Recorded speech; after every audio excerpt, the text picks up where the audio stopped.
के 27।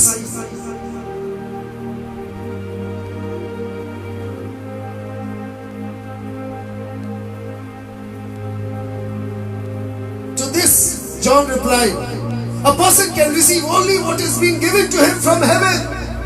एक इंसान वही पा सकता है जो स्वर्ग से उसे दिया गया है। और आपको स्वर्ग से क्या नोटो दिया गया, मकान दिया गया?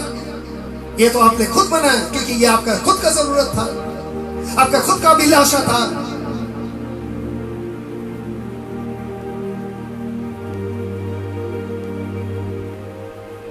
देखिए, no one can come to him except the Father। और कोई आ भी नहीं सकता, कोई आ भी नहीं सकता। जितना हम पाए हैं उतना ही हमारे लिए। यूहन्ना का John chapter 6 verses 44,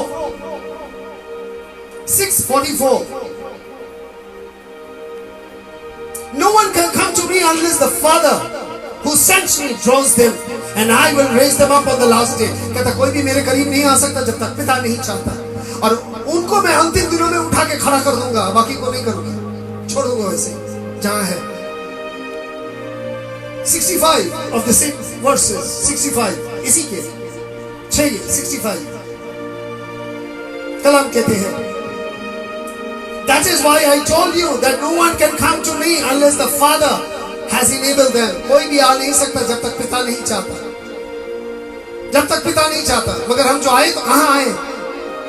अगर आए तो कहां आए? There is no reluctance on God's part in giving। He is alone who can give। We cannot will that he should give। आप ये नहीं कहेंगे मुझे देना है तू दे, नहीं, आप विल नहीं कर सकते हो, क्योंकि मर्जी उसका है। तेरी मर्जी पूरी हो, हे हमारे स्वर्गीय पिता, तू जो स्वर्ग में है, तेरे नाम पवित्र किया जाए, तेरी इच्छा जैसे स्वर्ग में ऐसे इस पृथ्वी में भी पूरी हो। तो उनकी इच्छा पूरी होंगी, हमारी नहीं। और कहता है, but he will give to all who will, all those who receive, even as he will saying let there be light। जिस तरह वो चाहेगा तो आपको देगा, जिस तरह उन्होंने कहा let there be light, ज्योति हो, और ज्योति हो गया। और अगर वो चाहे कि हाँ आपके मकान हो तो हो जाएगा। मगर ये तो नहीं कह सकते कि मुझे धन कहां से आएगा, धन राशि कहां से आएगा, मेरा मकान चाहिए, मुझे घर चाहिए। लोभी है आप, संसार के प्रति लोभी, आपके लोभ परमेश्वर की कलाम के प्रति नहीं है। प्यासा जो है वो परमेश्वर के पास आए। हे प्यासा लोग मेरे पास आओ, भूखे मंदे मेरे पास आओ। Those who are hungry and thirsty। The secret of fruit bearing। चले आते हैं, एक राज है जब आप फलवंत कैसे होते हैं। ये राज के बारे में बताया नहीं जाता, मगर सहज है, बहुत सहज बात है, आसान बात है, मगर किसी को बताया नहीं जाता। ये आसान बात भी है, इंसान नहीं करता। अब जानते कि सबसे बड़ी बात क्या है?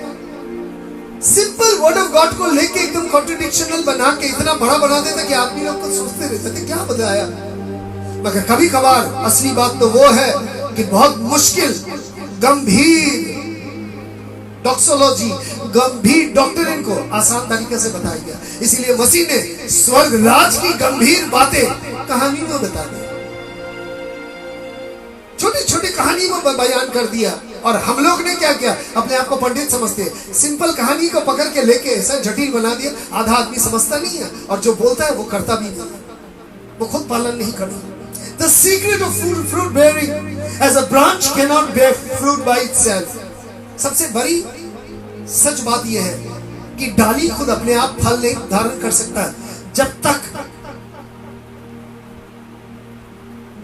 वो द्राक्षलता का साथ जुड़ के ना रहे। तो अर्थात हम कुछ नहीं कर सकते। इसीलिए उसने कहा तुम कुछ भी नहीं करते। No more can he be accepted or abide in him। जब तक वो उसे स्वीकार नहीं कर लेता, वो उसके साथ जुड़ नहीं जाता। और अगर आप मसीह से जुड़ते हैं तो आप स्वर्ग, आप दुनिया के साथ नहीं है। और अगर कहते हैं कि आप दुनिया के साथ नहीं है, मसीह में है, मगर फिर तब दुनिया में क्यों पाँव रखे हैं? अब दो नाव में पाँव रख के चलते हैं। आपको एक नाव को अपनाना है। यूहन्ना के 15:4। Fruit bearing is a outcome of the union with Christ. अगर आप में फल आ रहा है, ये है आउटकम, यही तो परिणाम है, यही तो परिणाम है। Remaining in me and I will also remain in you. No one can No branch can bear fruit by itself. आप अकेले, कोई डाली खुद ब खुद फल नहीं ग्रहण कर सकता है। जब तक वो जुड़ के ना रहे वो फलवंत नहीं हो सकता है। It will remain in the vine. Neither can you bear fruit unless you remain in me. तुम फलवंत नहीं हो सकते हो, असली फल में फलवंत नहीं हो सकते हो। हमारे अंदर में आत्मिक प्रभु का फल नहीं है, वो गुण हमें नहीं है। हमें कांटा है, झाड़ी है और तीखापन है, सूखापन है। और कलाम में कहता है the fruit bearing is outcome of the union of Christ. अगर आप फलवंत है तो इसके परिणाम यही है क्योंकि आप मसीह के साथ जुड़ गए और वो आपके आचरण में नजर आए। आप क्षमा कर सकते हैं? नहीं ना, आप मसीह को जानता ही नहीं है। सीधी बात। अगर आपसे क्षमा नहीं होता आप मसीह में है नहीं। You have not learned to forgive. You have not learned Jesus. You don't know your master. तुम अपने प्रभु को नहीं जानते हो। वो तुम्हारे सारे गुनाह माफ किया, सालों साल की गुनाह, तुम्हारा खानदानी पुश्तैनी हर एक के गुनाह उन्होंने माफ किया। उसने कहा तेरे गुनाह को मैं उपेक्षा करके मन परिवर्तन के लिए आदेश देता हूं। The vine branches is useless by itself. डाली जो है वो निकम्मा है, बेकार है तब तक जब तक वो जुड़ के नहीं रहता। We cannot have the fruit of the Spirit without the spirit of fruit. आप फलवंत हो ही नहीं सकता जब तक आप जुड़ के ना रहे, आत्मा में जुड़ के ना रहे मसीह के साथ। जब आत्मा में मसीह के साथ जुड़ के रहेंगे तो आत्मिक फल आप उत्पन्न करेंगे। तो बहुफल में फलवंत होंगे। बहुफल क्या है? 9 फल है। The gift of the Holy Spirit is 9. Love, joy, peace, patience, kindness, goodness, righteousness, and self-control. The fruit is His product, and where He is, and wherever there is fruit, He is found. और जहां फल दिखाई देगा, ये प्यार, धीरज, स्वयंता, दया, कृपा, क्षमा, वहां मसीह भी दिखाई देगा। क्योंकि जहां फल है वहां मसीह भी है। होसिया का पत्र 14:8। The fruit is the product, and where He is, fruit is always found. और जहां मसीह है वहां फल दिखाई देगा। यदि मसीह आपके जीवन में है तो फल जरूर दिखाई देगा। होसिया 14:8। Ephraim, what more have I to do with idols? Ephraim, what more have I to do with idols? I will answer him and care. I will answer him and care for him. I am like a flourishing juniper. Your fruitfulness comes from me. कहता मैं juniper पेड़ के जैसा हूं और मैं nourish करता हूं। मैं तेरे पौष्टिक आधार भोजन तुझे मैं देता हूं और तू फलवंत तब भी होगा जब तू मेरे साथ रहेगा। There is no fruitless branches in the true vine. There is no fruitless branches in the true vine. सच्चा द्राक्षलता में ऐसा कोई डाली नहीं है जिसमें फल नहीं है, परंतु हर वो डाली फलवंत होता है जो सच्चा डाली के साथ जुड़ के रहता है। There are some who profess to be there and who are like fruitless branches. और कुछ लोग कहता है कि मैं मसीह में हूं मगर फल नहीं है। The means of sustenance, आप जो है, आपका होना, आपका वजूद जो है मसीह में, ये होना सबसे बड़ी बात हो जाती है। Except you eat my flesh of the Son of Man and drink the blood, ye will have no life in you.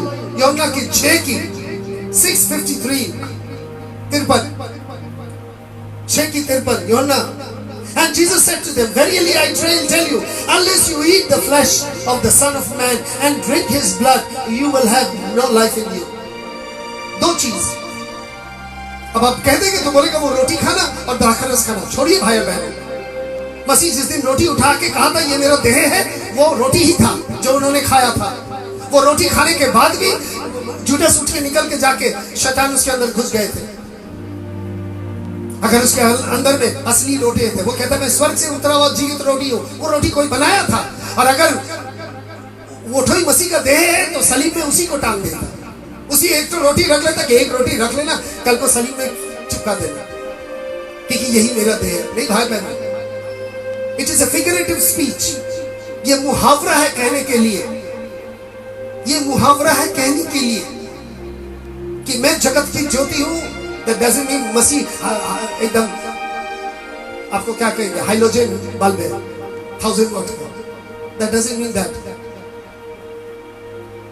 यहां भी बात आपको बता दूंगा, जब स्वर्ग और पृथ्वी जब सृष्टि हो रहा था कहता अंधकार थे, and God said let there be light, तो खुदा के आगे अंधकार में था। Was God was in the darkness? Was God living in the darkness that he had to create light? बहुत सारे बातें पूछूंगा, आंसर नहीं दे पाऊंगा। इसकी आंसर है और बहुत जबरदस्त आंसर है, मगर सब्जेक्ट अभी यहाँ है और सब्जेक्ट मैटर को लेके पढ़िए।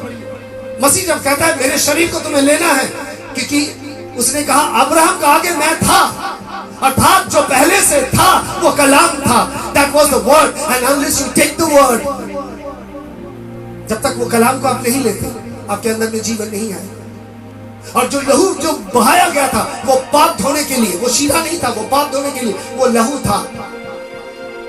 मैं तो पीता हूं दर से मसीहा, मैं तो पीता हूं रखते मसीहा। ये अंगूर का शीरा नहीं है, ये अंगूर का शीरा नहीं है, वो वाचा है कि मैं लहू बहा रहा हूं, अनंत काल का प्रेम कर रहा हूं तेरे साथ। और ये वाचा तोड़ा नहीं जाएगा क्योंकि ये लहू का वाचा है। It is of the blood, it is a seal of approval कि मैंने तुझसे प्यार किया, ना मैं तुझे छोड़ूंगा ना मैं तुझे त्यागूंगा। दैट इज द वाचा। पापी को लिए बहाया गया था। तो जब आप कटोरा में मुंह लगाते तो बार बार अपने आप को क्या पापी साबित करना चाहते मैं पापी हूं? क्योंकि जब आपका पाप धो गया, प्रभु ने आपको स्वीकार कर चुका, you are a child of God. और आज कलाम को देखिए, as in the nature insects become like things upon. आप जानते हैं कीड़े को खा के उस कीड़े के जैसा बन जाते हैं, कीड़े को खा के उस कीड़े के जैसा बन जाते हैं। छोटे कीड़े बड़े कैसे होते हैं? वो छोटे कीड़े लोग बड़े कीड़े को ले जाके उसी को खाते हैं और उसी के सब्सटेंस जो है उसके अंदर आ जाते हैं। एक कीड़े दूसरे को खाते हैं, तो जानते हैं ना, कीड़े को देख लीजिए, एक कीड़े दूसरे को खाते हैं। जब कीड़ा होता है ना, तो कीड़ा इंसान के अंदर में होता, फिर एक कीड़ा दूसरे को खाता, दूसरा कीड़ा होता है, तो वो उसमें क्या होता था, उस इंसान के सब कुछ आता है। जब आप एक सेब खाते हैं तो उसकी जितनी पौष्टिकता है सब कुछ आपके अंदर आ जाता है और वो पौष्टिकता आपको ताकत देता है।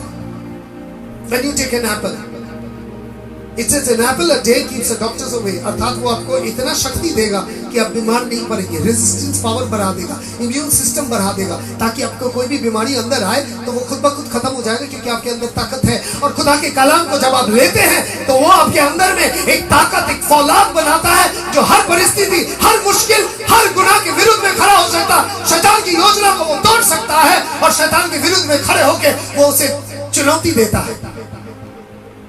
We don't take it, you know. हम वो कलाम को लेना नहीं चाहते क्योंकि कलाम जो है is a seed of God। और आप भी जानता, मैं ही जानता हूँ कि the seed, जो बीज बोया गया था वो कलाम था। And seed of his kind, हर बीज अपने तरह का फल उत्पन्न करता है और वो जो बीज कलाम बोया गया है वो जो उत्पन्न करेगा वो खुदा के औलाद ही उत्पन्न करेगा, इंसान के औलाद को नहीं।